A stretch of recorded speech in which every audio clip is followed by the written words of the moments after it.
All right, our book is Amy Carmichael, Rescuer of Precious Gems by Janet and Geoff Benge. Chapter 1, Swinging in the Rain. Waves smashed across the bow of the SS Yokohama Maru, sending sheets of water racing back across the deck. None of the passengers aboard noticed. They were too sick to care.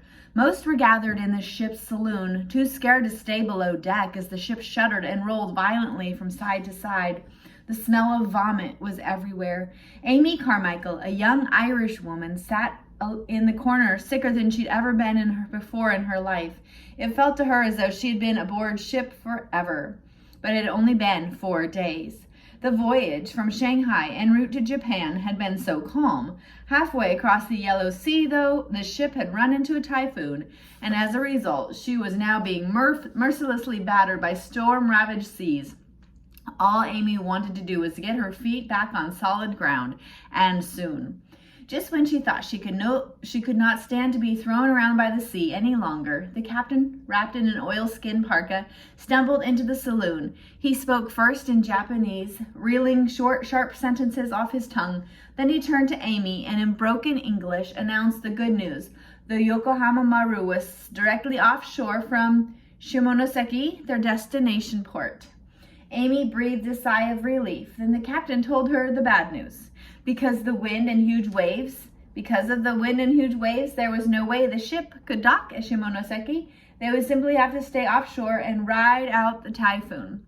As the captain left the saloon, Amy vomited into the bucket beside her. She wondered how long they'd have to wait for the storm to die down.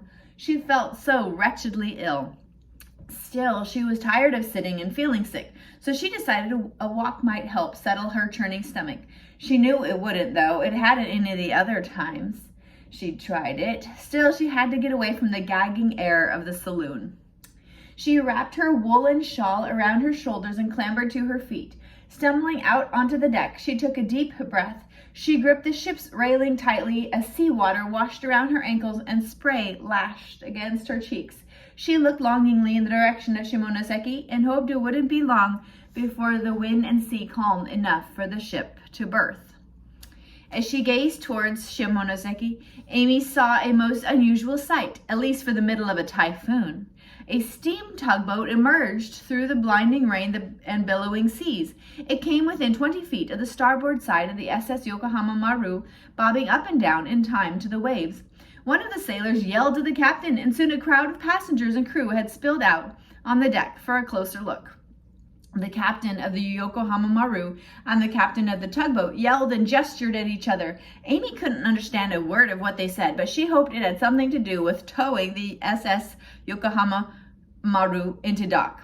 But apparently towing wasn't what they had been talking about. Instead, the captain announced that the passengers were going to be transferred to the tugboat and taken into Shimonoseki. The starboard arm of the ship's derrick was lowered and a rope net was attached to the winch line on the derrick arm. As the first passenger was placed in the rope net and hoisted into the air, Amy looked on in horror. She wanted to get her feet on solid ground in Shimonoseki as soon as possible, but this was definitely not what she had in mind. The derrick arm swung over the side of the Yokohama Maru toward the tugboat. The man in the rope net looked terrified as he dangled over the frothing ocean before being dumped onto the deck of the pitching, rolling tugboat. Our crewmen on the tug helped the passenger out of the rope net, which was then hoisted back aboard the Yokohama Maru for the next passenger. One by one, the passengers were lowered aboard the tugboat until finally it was Amy's turn. Reluctantly, she stepped into the net. Before she had a chance to change her mind, the crewmen operating the winch pulled the lever and the rope net gathered around Amy. Suddenly, she was dangling above the deck. With a jerk, the end of the derrick arm moved over the side of the ship. Amy swung like a pendulum in the rain.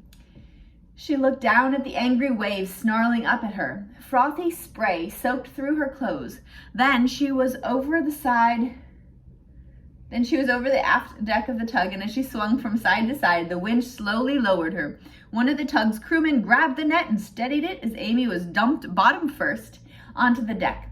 The crewman helped her out of the net, and she huddled with the other passengers.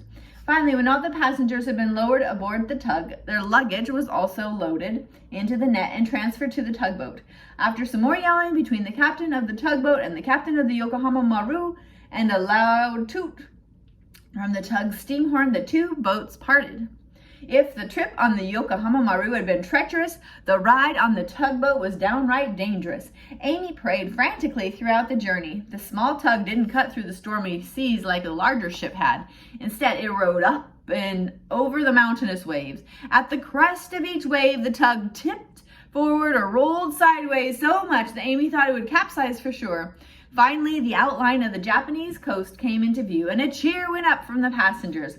Amy's feet were soon back on solid ground. As the rain dripped from her felt hat and formed rivulets that ran down her cotton dress, she breathed a deep breath and slowly exhaled. For the first time in several days, she didn't feel like vomiting. She had made it to Japan.